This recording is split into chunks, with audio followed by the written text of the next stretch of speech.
I can ask you a question, but then, um, how's Dennis's golf game? Or how's my golf game? It's non-existent because of a little human that came into my life. And it will come back. I'm expecting next season to be, peak season. Right, Dennis? Dennis will get me right. 18 years. No, that's just, you don't want that to happen. I promise you that. It's one of those things that you want me to golf. You really do. Just kidding. But not really. No, y'all can sit wherever you want. This is way better than outside. I promise you that. Something won't fall over or my hands won't be cold. I'm not online yet, am I? Okay, good. Don't put me on. I have 1 minute until I go live. Okay. Yeah, church as a whole. I think the temptation is to say we're going to double in size and all those other things. But I've been really into this kind of thought that, we often get so overwhelmed with how far we want to be and how far we want to go that sometimes we forget that it's one person at a time. And so today when I meet a guest who just got out of the hospital I will tell you, I won't say the specifics of this guest, but he was hurting and he was broken and he came here and he said, I don't have community and I need community.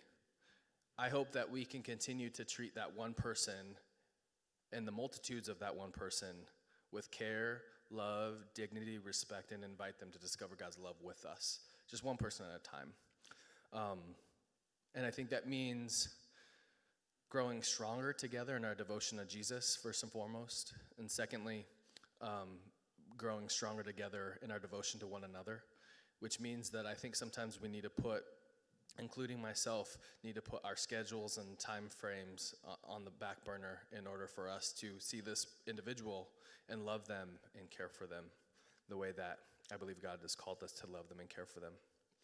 So that's what I see for next year. Mark and Betsy, are you the passer outers? Yep, and also you're live. I'm live. Okay. Hi. Okay. Yep, I got that. Hi, Boulevard Church. This is our family meeting, so we're going to be we're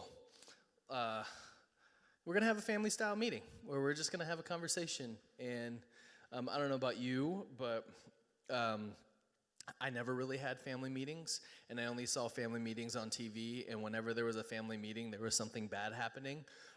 And so now that I do have a family, I've convinced myself and Hannah and you all that whenever we have family meetings, that doesn't mean something bad is happening. It just means that we need to connect and we need to check in and we need to kind of share with you a little bit more detail of what's going on, far greater detail than what we can share on Sunday morning. And so for those of you who are with us here in person, welcome. For those of you who are watching online, welcome. I believe we have Facebook and YouTube live for those who do not have Facebook. And there will be time for everyone to ask questions at the end of this meeting. You can text Betsy's cell phone number, her work cell phone, and I will answer those questions. Or if you have questions, I just invite you to write them down and save them for the end. Betsy's number is 616-209-8306. And I would just encourage you, if you have questions, to write them down or to text Betsy, and then we'll get to my favorite part of family meetings after we get through this content. First and foremost, friends, this season, nobody has prepared for this season of ministry. Nobody could have kind of planned for anything that we are experiencing during this COVID season. And so in March when things kind of shut down and everything went online, there was a lot of people who kind of said, all right, Pastor, what do you need? Or all right, Kayla, or all right, Betsy, what do you need? And so there's a lot to celebrate. It's kind of amazing how our small, young church stepped up in a season where everything was uncertain, everything was kind of a little chaotic. And I just want to celebrate that we have a congregation that is willing to kind of roll their sleeves up and do the job so that other people can discover God's love.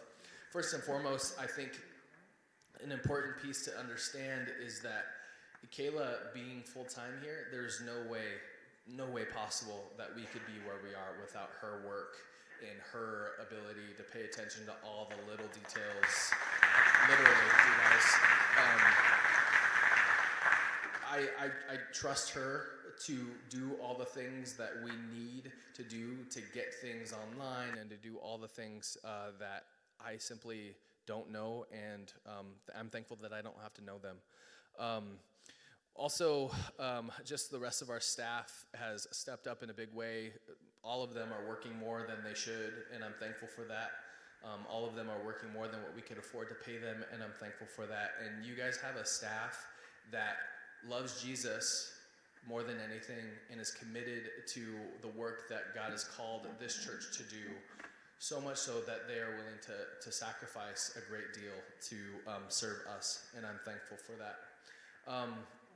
We have a couple interns this fall, this year. Brett, I'd invite you to stand up. Brett Bush is our intern, and he and I, fun fact, played football together at Northwestern College. You'll hear from him soon. He'll be involved in worship and all those other things. Thanks, Brett. He's our seminary student. He's in his second year of seminary. He's been a gift to us already in ways that many of us honestly will never know, and he's just a gift, huge gift to us. Grace is over there, if Grace can stand up. Grace is our Hope College intern. She is a gift. Our last conversation was over the phone, and she said, Ben, here's how I think we can make this better, and the way that you said it, I think I have a better idea. And I was like, you're right, you do have a better idea. So thank you, Grace, for how you've already made an impact in our church. You can sit down.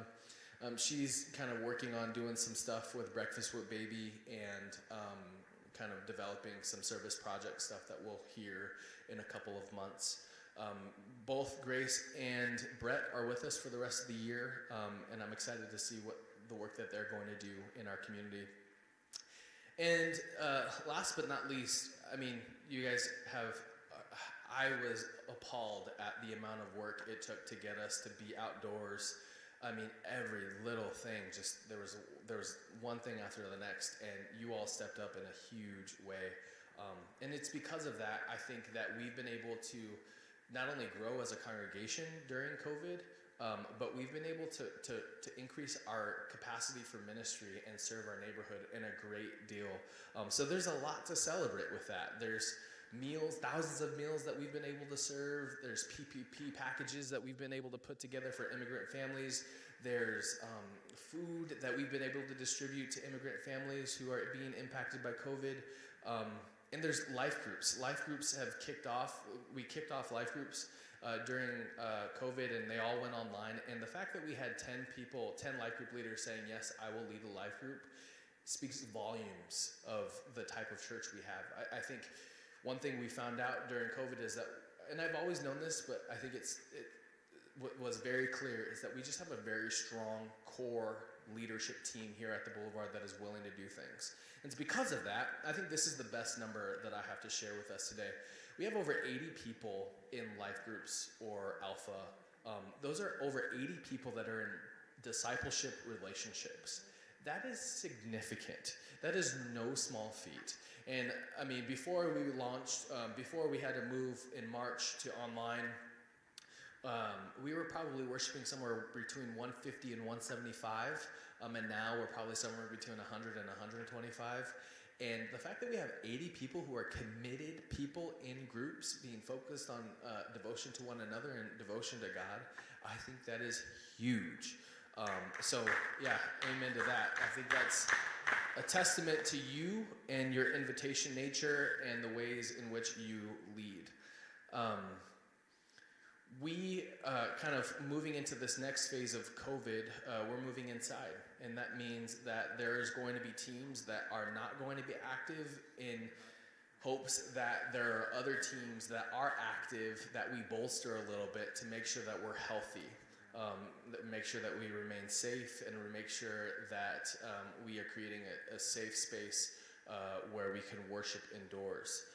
So I would just encourage you, if you're not serving on a Sunday team, please consider it. I think not only are we increasing our serve teams here, but there's also going to be opportunities to serve online because we're going to have an online presence now that is a lot more significant than what we have had in the past. Speaking of that, you see these lights in front of me, which is unique and different. But part of what we felt is that as we move into this COVID safe season is that it's a time for us to increase our ability to expand our worshiping venues. And when we do that, that means we'll have online capacity to stream through really nice equipment through Facebook and YouTube. We are going to have the ability to worship downstairs as kind of an overflow / worshiping, a COVID-safe worship space. And that downstairs space is used for programming. So for example, this past Sunday, or this past Wednesday, we had about 12 to 15 people in an alpha class that I'm teaching, and most of them aren't connected to the church at all. And it was just a really big thing to have that space so that we can gather and learn about Jesus together. This worshiping space, as we move into this new phase, means that obviously there's going to be significant safety precautions for us to be safe. Masks are required at all times when we're indoors, even when we're sitting down. We will have ushers ushering people in, and there's this kind of format where we're going to try to make sure that people are worship groups are at least 6 feet away from each other. And the capacity up here is 100 people. If you are with younger children or just want a more relaxed space, downstairs can have 40 people of worship down there. We're going to try to limit the amount of contact that we have with one another, and so you notice boxes around. That's where Connect cards will go. That's where checks and money can go, because we're no longer going to be able to pass the basket for things like that. We also, unfortunately, aren't going to do communion in church, but we encourage all of us to kind of set aside a day where you or your family can take communion together, and there's going to be more information to come with that. With 140 people capacity in our building, we are really unsure what's going to happen when we move indoors. We know that some people are going to feel comfortable coming here. We know that some people will come because we're now indoors, and we know that a lot of people may not want to come indoors to worship, and they'll just stay online. But 140 people is not very many people, and we have said that if we're at 75% capacity, which is 105 people, then if we're at 75% capacity for 2 weeks, then we will move to 2 services. With that, it causes some other logistical needs and volunteer needs, which again, friends, if you are not serving on a Sunday team, we would just invite you to do that. And why we do that is so that we can continue to expand our ability to discover God's love with our neighbor. A lot of this is just kind of come and see, and let's kind of live into this, although that there has been a lot of work put in so that we are making sure that we are safe. So if you notice, QR codes are around us. That's for contact tracing. We're going to be doing that every single Sunday, because if there is an outbreak, we are responsible for tracking down who is ill and making sure that we are letting people know. And for me, that is how we love our neighbor best, is by making sure that we're safe and making sure that we can communicate to people if there is a need, but we're working really, really hard to make sure that that does not happen. The word that I've kind of been using in this all, and you guys, I've spoke to probably over 10 COVID church committees. I've spoken to committees where there's epidemiologists. I've spoke to doctors. I've spoke to so many people about how we can continue to create this space where we are taking this responsible risk is what we're calling it. A lot of churches are calling it, because we know that we can't manage this pandemic. We can't manage COVID-19, but we can try as much as we possibly can to keep everybody safe and healthy. And I'm thankful for our team that doing that. And we know that keeping your mask on at all times is a really big way that we can prevent outbreaks from happening. So we're just going to encourage you to do that. Along with worshiping this fall, we have a variety of things. We have life groups that have kicked off. We have Alpha Class, which is like a spirituality, a Christianity 101. There's a spiritual disciplines video that Kayla and I are working on that we've been having a lot of fun with. And that all launched this past week. If you are not connected to a group, or if you are looking for a community to journey with, I would just encourage you to join any one of these options, and there's just been a lot of fun. One of the exciting things that we are working on, I should say Kayla and Jim Daniels are working on, is developing these more intentional discipleship huddles. Those are launching sometime this fall. This is kind of a high investment journey that people will be taking for about 9 months or so. And if you're looking for a high investment journey to grow more in your ability to understand Scripture and your calling and your vocation, I would encourage you to do this. There's spots for, I believe, 10 people. Correct me if I'm wrong, Kayla. Is that right? 10 people. We're really encouraging all of us to do that. We're going to go following this program that Jim Daniels led for a while called, I always call it Velocity. What is it called? Vantage Point. And it's really great content. I'm excited about that. Okay, next, we know that all of that stuff requires money, and we've had to spend a little bit of it. Just kind of a review. We run a fiscal year and not a calendar year. Our fiscal year begins July 1 through the end of June. So we are now close to ending our first quarter of our budget. Our total spending from July to day is $57,342. Now, $15,000 of that was because of unexpected costs from COVID.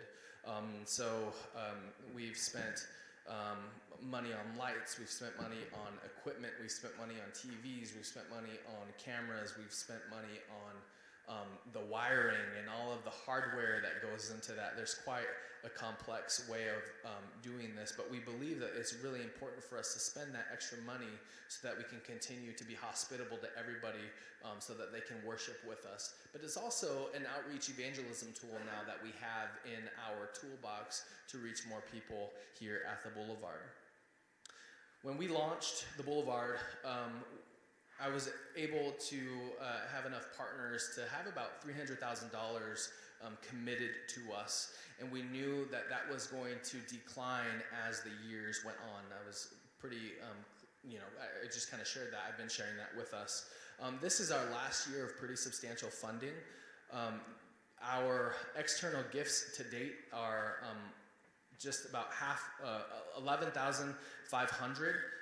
This year we are being supported by our external partners, 60,000, and just there's about 5 external partners that are supporting us, and they've been amazing, and they fill our governance team along with our internal elders, which is Lindsay, Luna, Luke Soderstrom, and Lazaro Hernandez. And we know, though, that after this year, 30,000 of that will go away, and we'll have 30,000 for next year external support.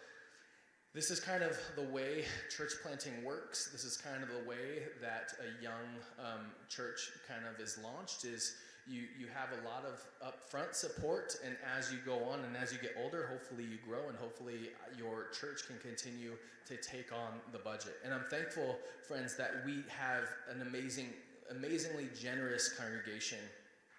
To date, we have just about 36,000, well, let me just give you the exact number, $36,448.65. This is an amazing kind of testament to our church's generosity. But what it also shows us is that we are at a deficit to date, as we look at our first quarter, about just over $9,000. To get to the 36,000, just over 36,000, we have had we've had 27 regular giving units. 27 regular giving units, whether that's by check or online regular givers. And we're just really grateful and thankful for those givers. But we know that as we continue to increase our capacity for ministry, that there are some of us that maybe are going to be invited to pray about how the Lord is inviting you to continue to tithe at the Boulevard. This fiscal year, we have had a total of 42 givers, which again is a really good thing. But I do believe that in this next season, the Lord is going to be inviting us to stretch a little bit, to really seek the Lord and ask how He is inviting us to tithe to our home church. I know that for Hannah and I, as we because I'm not going to ask you to do this if I'm not wrestling with this myself. Hannah and I have kind of decided that maybe in this season we can look at our finances and say maybe the Lord is calling us to increase our regular gift because we have the ability to do that, and we are doing that.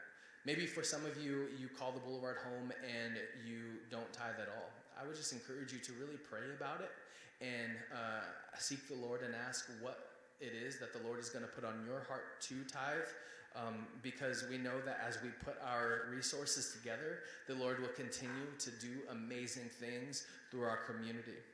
And third, I would just ask you as well, if you call the Boulevard home and if you are a regular giver, and if at this time you can give a larger gift for us to kind of reach our goals, we would really appreciate that. I want you to know that I'm not afraid. I am not anxious about hitting our budgetary goals. I believe that we will. But I also know that in a family meeting style like this, I can just give some encouragement to all of us to say, be a person who is continuing to trust God with all of your life, and that also is including your resources.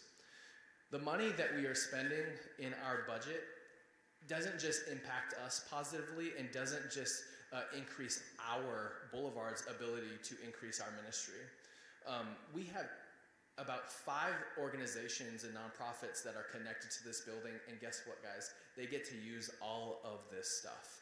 This is increasing their ability to serve and love their neighbors. So everything from Breakfast with Baby to a backpack ministry that we have in this building that serves children who are in foster care.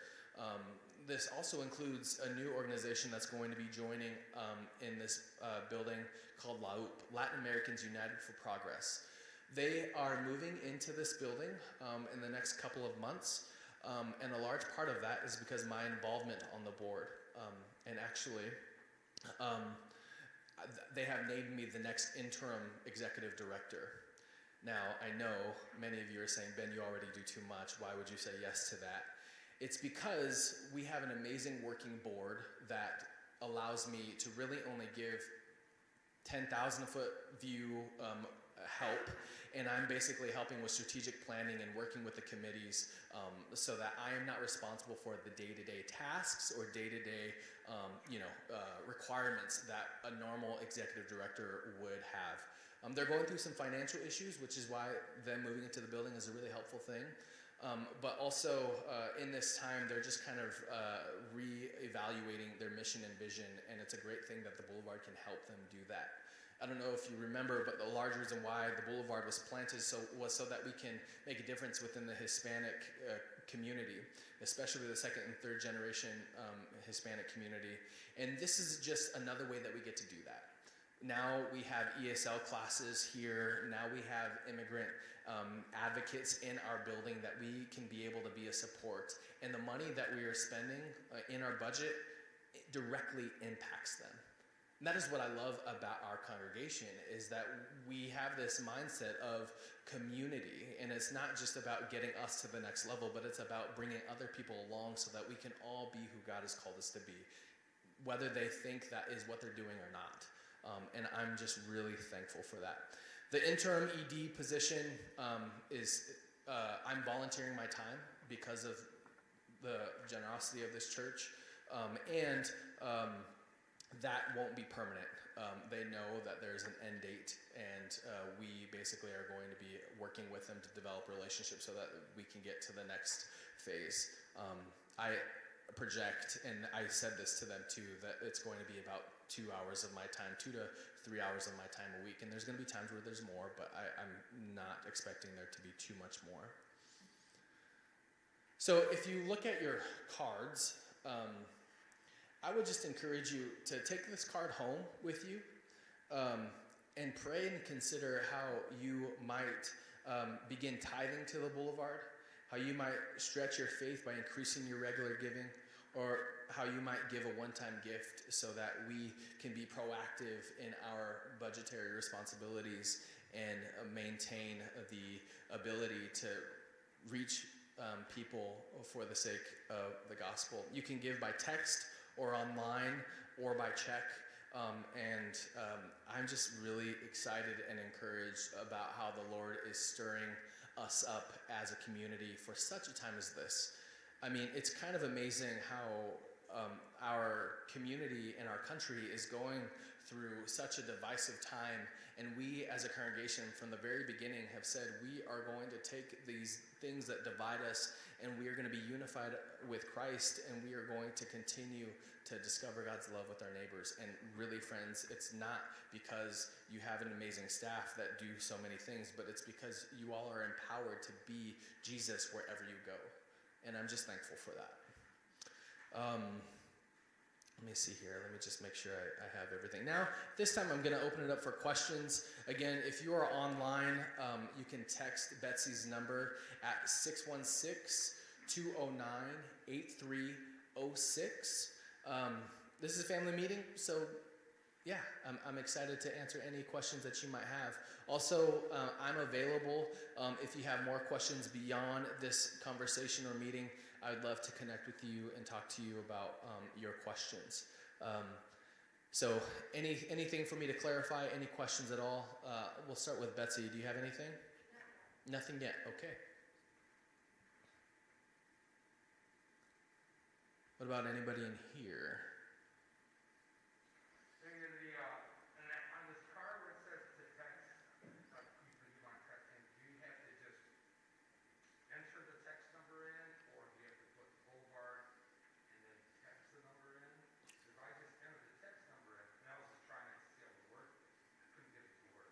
Yeah. Can you read the question out again in the microphone? Yep. So Pete asked how the text to give works. He wondered if you just text the number and then you give.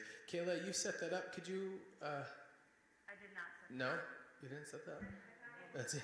Okay. Well, sorry. We will figure that out. And I will be able to, after this meeting, send that out to text to give. Sorry about that. Other questions? Hopefully that will be the last time that happens. I have a question.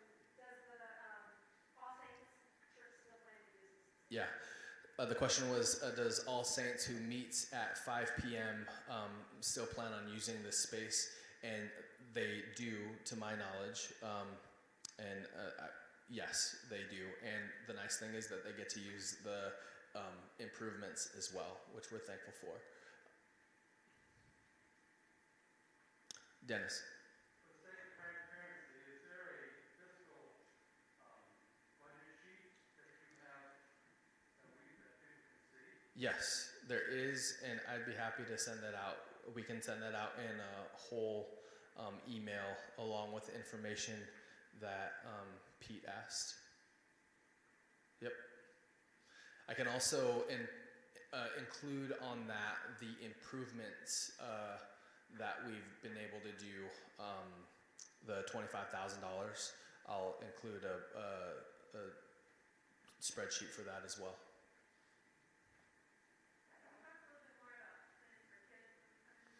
Yeah, plans for kids. We are going to have children's ministry.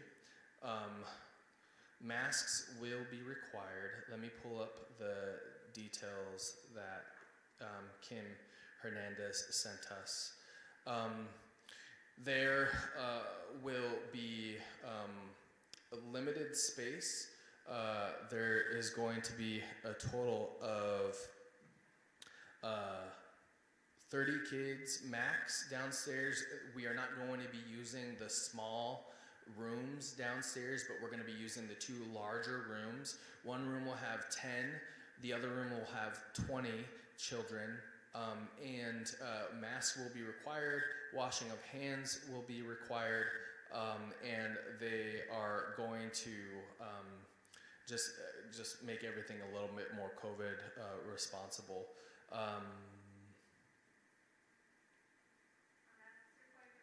Masks required for children as well. Yep. Let me see here. Believe we're doing ages 3 to 10. 3 to 10. Yep.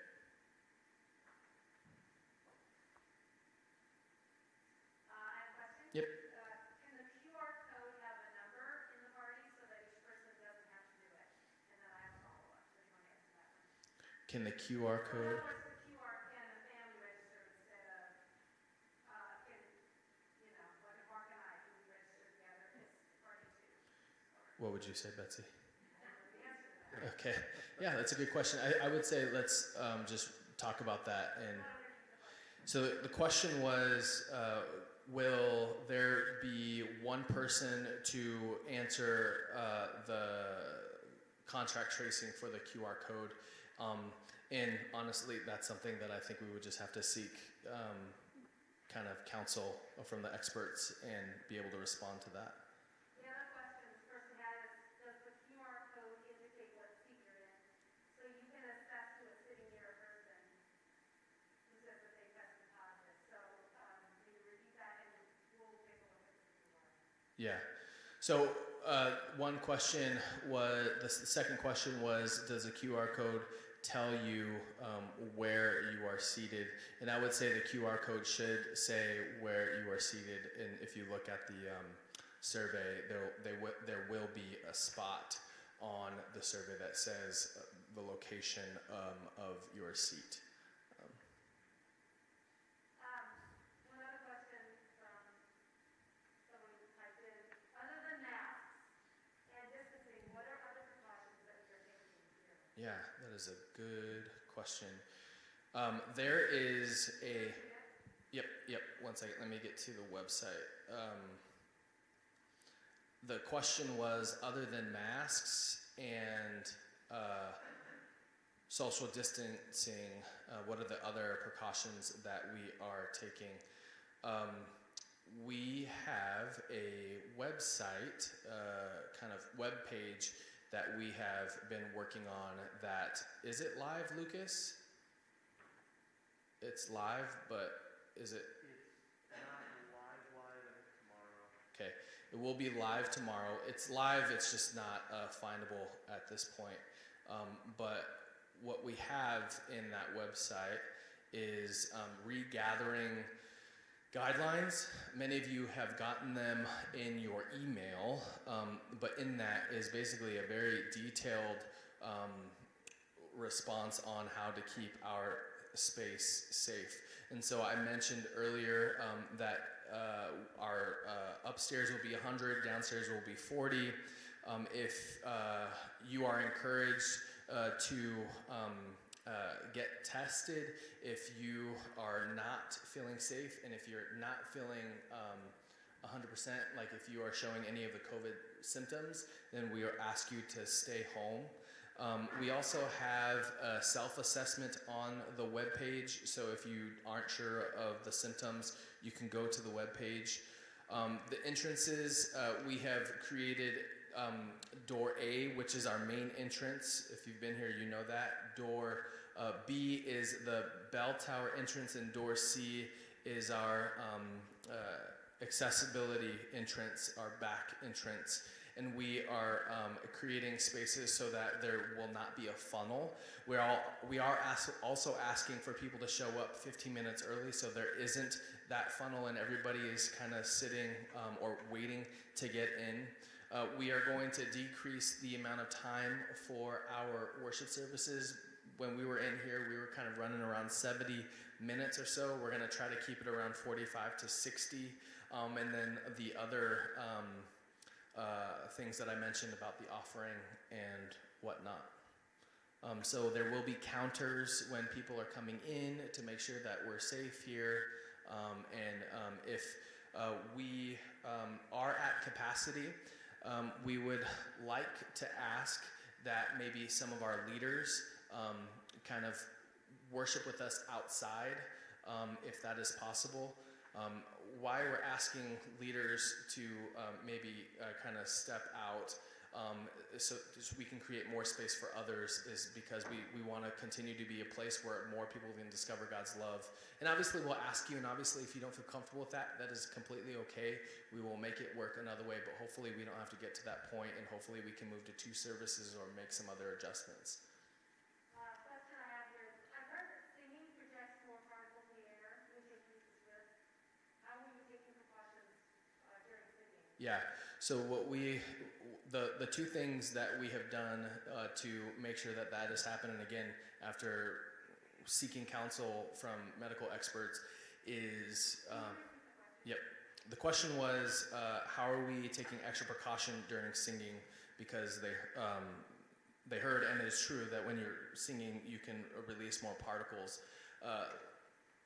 After seeking counsel of experts and these committees, we are wanting to continue the importance of masks, wearing masks, and limiting the singing to continuing to do 2 songs.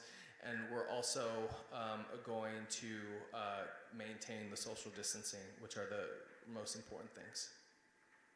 Yeah, and singing at like more of a talking level. Yes, singing at more of a talking level. So instead of, It's about the volume, not about the singing. yes. So if you're talking at the same volume you would sing loud, it's going to be similar amount of particles. Yep. So what Kayla said, the volume of your singing, it really makes a difference in releasing the particles. So if we're singing at a talking level, that is really going to limit the amount of particles that we project in the air. Dennis. Are you gonna have masks available just in case someone comes by on Sunday? Yep. I just got over here. Yes. Explanation also about what we're doing here and social distancing, because obviously you're not gonna say they come in on the phone. Yep. So they can't use the code. Yes. Thank you. So the first question was, are we going to have masks available? Yes, there are 3 stations, I believe, where there are masks, and you basically, as soon as you walk into the facility, if you don't have a mask on, somebody will give you a mask. And we are requiring masks. And again, that is for the benefit of our neighbor, and the best way that we love our neighbor is by keeping our neighbor safe by wearing a mask. Also, can I just say, there are so many things that are dividing us as a country and as a church in this season. We are not going to allow masks to be something that the enemy uses to divide us and break our relationships. I'm just not going to allow it. If you have a question about that, let's have a conversation. I'm happy to, but masks are the least of our worries in 2020. And I know that there's a bunch of political connotations and all that other stuff, but friends, this is because we're loving our neighbor. So thank you for just respecting leadership in that and working with us in that. The second question was, what if they don't have a phone and they can't QR code? There will be a connection point in the back that we will have a volunteer there to write down where basically answer all the questions that come up on your QR code. So if you don't have a phone, that is where you'll go. Did I answer all your questions? Yep. Okay. Did I see a question back there? No? Okay. This person said they missed the explanation of the three people that you mentioned who were our in-house elders. If maybe you could just talk about our in-house elders. Yeah. The question was, who are our in-house elders? Let me give some extra backstory to that too. So a part of doing some fundraising and having external churches support us was I also felt like it was important that we also had a body that governed us and I was accountable to. And so we put together a village is what we call them. You know, it takes a village to raise a child. It takes a village to plant a church is what we said. And the lead pastors of Ridgepoint, Harbor churches, Faith Church in Zeeland, Holland Classis, and we're all representatives on there. And Luke Soderstrom was also there. Over the years, as our funding decreased, one of the things that it takes, and it's important for a self-supporting church, is it's also self-governed. This is kind of where a church grows up and is beginning to lead herself. And so as the years gone on, we have added one elder every year. And so Luke was the first elder, then Lindsay was the second elder that we added, and now we have Lazaro. So Lindsay, Luna, Luke Soderstrom, and Lazaro or Pi Hernandez. And this year we will add one or two more, and more information will come probably early spring for that process. Go ahead. What sort of cleaning process are we taking? Will there be signs on the back to say when they were last cleaned? Yeah. So the question is about cleaning precautions. So the nice thing, the building is something that has been talked about over the years. The nice thing is that we do not own the building. The Classis owns the building, and so they're responsible for things like if the roof caves in, which I'm very thankful for the Classis, which if you're not familiar with that language, it's the denomination, it's like our region that is responsible for us. They're responsible for things like that. But they've also been very active in developing these COVID-19 safety procedures. And so they have the blueprints, and so they were working with us to develop the formulas and how many people can sit and all this other stuff. And so part of that was they worked with us to develop really good cleaning systems, and so they bought a really fancy pump that we can just spray everything, literally everything, and it would be cleaned. We are going to have cleaning procedures in the bathrooms, and honestly it would be great if we could have bathroom attendants, but again, we need more volunteers. And so if you are here and you're not having a place to serve on Sunday, we would love it if you were able to fill a few roles for us, again, to keep others safe. What we do know during this whole COVID stuff is at some point we're going to be able to relax a little bit, but that time is not now. And so in the middle of deep need, we want to be a church, and we have been a church that has stepped up during great need. Trust me, there have been days and nights that we have worked to make sure that we're doing everything as best as we possibly can. But I do know that I think we can do a little bit better, and part of that is by not just inviting you to be a part of our serve teams, but us to be intentional about bringing people who maybe aren't serving or who do not call the Boulevard their home church and discipling them into being Boulevard members and then serving here at the Boulevard. And I don't say that just to treat people like we're increasing our numbers. People are more than a spreadsheet and numbers to us, but at the same time, what I see in that is spiritual growth and sacrifice for people who have discovered God's love, and that's what it's all about. It's not increasing our serve teams, it's not increasing our budget, it's not making sure we hit our budget, it's not making sure that we're growing as a church, but it's making a difference in people's lives for the sake of the gospel. That is what we're here for. Dennis, question? Yes.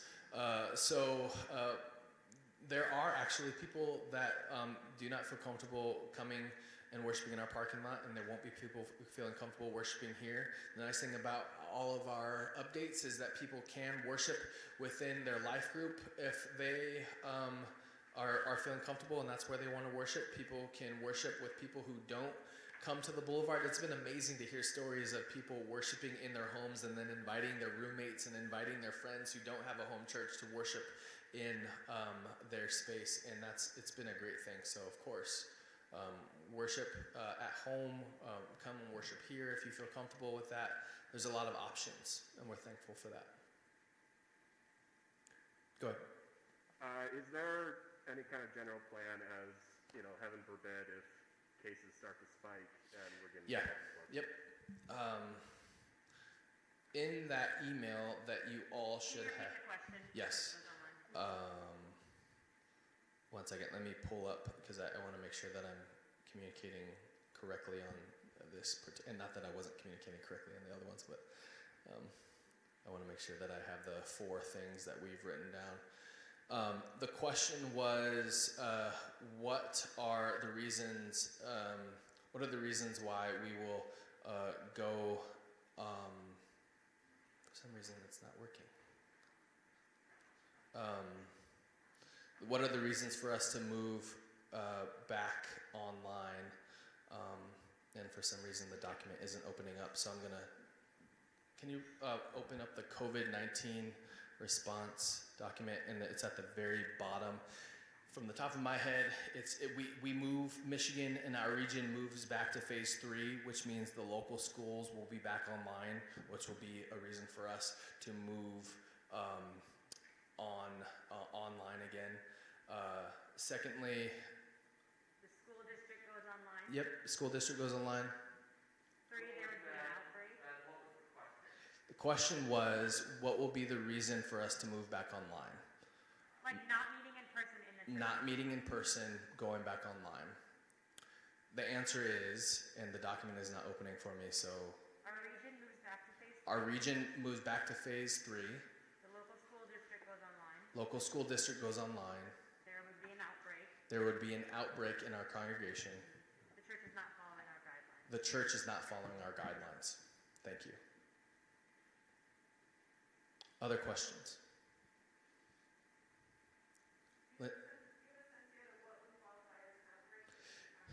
Yeah, I think that is something that, again, we would have to seek counsel of experts. Luckily, we have a lot of friends who are with us, walking this journey with us, that, it would be something that we, as the elders and leadership, discern. And this is kind of a moving target, right? And we know that numbers are doing a lot of things right now. And so we just got to discern. But there is a process in which we seek counsel of experts to discern that. Other questions? This is great. Keep asking them. Pete. In the opposite direction, if cases start to come down, eventually we get past all this, what is the plan for going back to normal?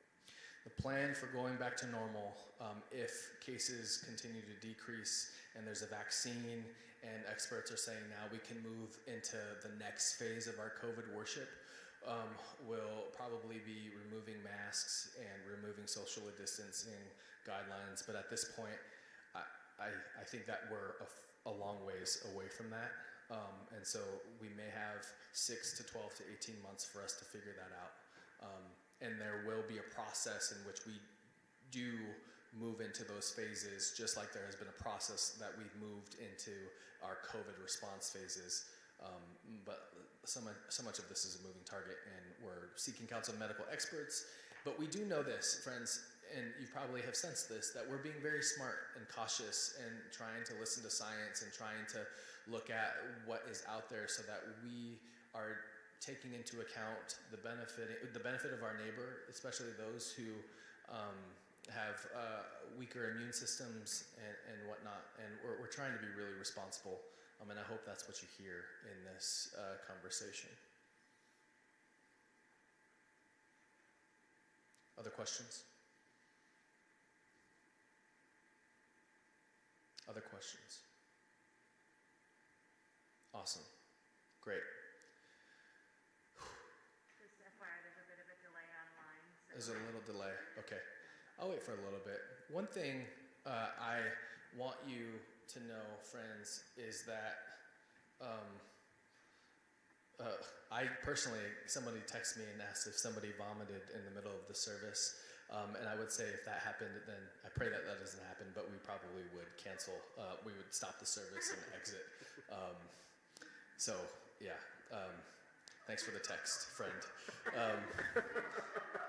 But you know what? Like, it's laughable, but you know, that could happen. And in this day and age, we have to be prepared for everything. And I mean, to be completely honest with you, this seems overkill. This seems like a lot of extra detail. But I keep telling myself that this is for the benefit of my neighbor who is concerned, who this time has been really isolating for them, who has a weaker immune system. And what I know about Jesus is that Jesus calls me to have empathy, have compassion, and put myself in their shoes, kind of like we talked about last week when we looked at Philippians 2. So I promise you that this is a lot of extra work, and I wish that we can not be focusing on this, but work on focusing, loving our neighbor, but in the way this is actually loving our neighbor. One more question. Lucas. What about consuming food or beverages? Consuming food or beverages. At this point, Lucas will not be able to do his fancy pour-overs, unfortunately. Which is really sad to me. But in this season where we're not going to be able to be outside and we have to be inside, beverages and food will be off the table, literally off the table. Let's have a meal after service. So can we have it in here? No, nothing in here. Because of masks. Because we're requiring masks at all times, we will have that. Now, of course, if you're parched and you really need something, we would just probably ask if you exited the sanctuary to get a drink and then come back in. But Tim? I think a non-COVID question.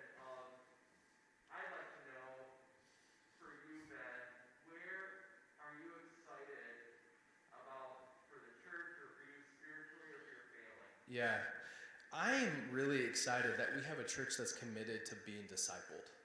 And from the very beginning, our congregation has launched life groups and did life together and focused on doing discipleship.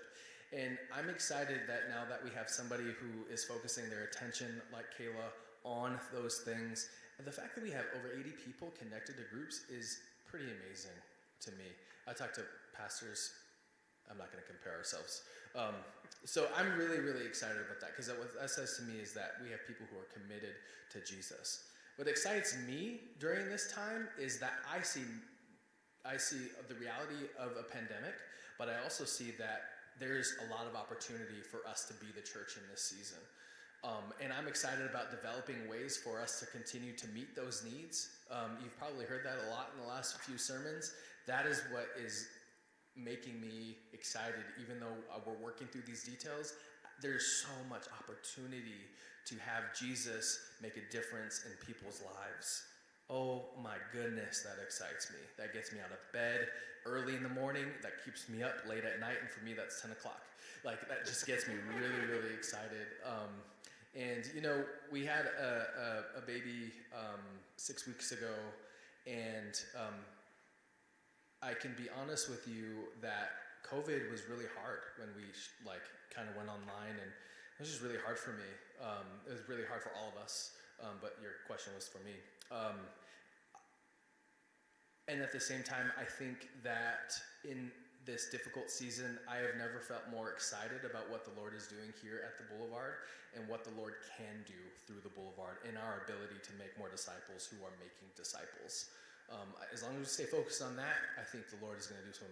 The Lord is already doing amazing things. I think the Lord will continue to do amazing things. And that keeps me going and keeps me inviting my son to walk around the block and saying hi to folks and getting to know people. And that just really excites me. And then one follow-up, how can we best pray for your family? The question was, how can you pray for my family? I think there's having 2 kids, there's a lot of transition and there's a lot of unknown. as to how Hannah's going to go back to work, and which, you know, like, that's a thing, and at some point, and we'll just have to figure that out. There's just a lot of things that are unknown, not only here at church, but in our home, that we can just, if you can pray for discernment, pray for peace, that would be great. And again, friends, luckily I lead with an amazing group of people. We have a great staff and great team that we work with to kind of work all these details, and I could not do this without them. Like, not just staff, but lay leaders and people who are wise beyond me. So I'm thankful for that. I'm excited though for this next season. I'm really excited. I think there's a lot of opportunity for us to continue to make a difference in this city and beyond. Did I see a hand over there? No? Great. You guys, I know this is a lot of work and a lot of detail and a lot of questions. Again, honestly, people always say, Ben, you're so busy. And I am busy, but if you talk to me, let's put something on the calendar. I'm happy to do that. I'm not somebody that, you know, it'll take you months to get on my calendar. Let's hang out. Let's talk. I'll let you ask any question that you want. I'm a pretty open book. And I'm proud. I'm so proud of this church and where we have been and where we are going. I'm excited. I'm so excited. Thank you for considering tithing to the Boulevard. Thank you for seeking the Lord and increasing your giving, or maybe giving a one-time gift. Again, if you have questions about that too, I'd love to answer them. But with that, let's pray. Heavenly Father, we thank you for your faithfulness. We thank you for the ways in which you continue to just be faithful to us, for the ways that you continue to show yourself to us, for the ways that you continue to bring your Holy Spirit here so that we can be filled up, so that we can be a blessing to others. Lord, I just pray that you just be with all the details that were discussed in this meeting. Lord, all the questions that still are left unanswered, I pray that those get answered quickly. And Lord, we just pray that we are a people and we are a church that are following your will for our church and for our community's life and for our lives. Lord, I pray that you continue to bring about provision in our church financially so that we can do the things that you have called us to do. I pray, Lord, that as we move into this building, that you would just put your hedge of protection over this building and over our city and over our country and over our world, that you would, in fact, bring healing through this pandemic. And I pray, Lord, that you are glorified, that you are the great physician and healer. Lord, I pray that you continue to be with our people. I pray that you mend relationships and restore marriages and restore people's lives and dignities, because that's what you do, Lord. And that is what we do here at the Boulevard. So continue to use us to make a difference for you. Continue to let us be in awe of what you are doing. Continue to allow us to be curious about what your Spirit is doing in our lives and in our city and country and world's life, Lord. Let us just be curious, and when you do something, let it be so apparent that we just marvel at your goodness and how amazing you are to us. Lord, I thank you. In your name we pray. Amen. Thank you all. Thank you for being with us online. I hope that worked out well. And I'll see you next Sunday here at 10 a.m. Get here about 10, 15 minutes early, though. That'd be great. Peace.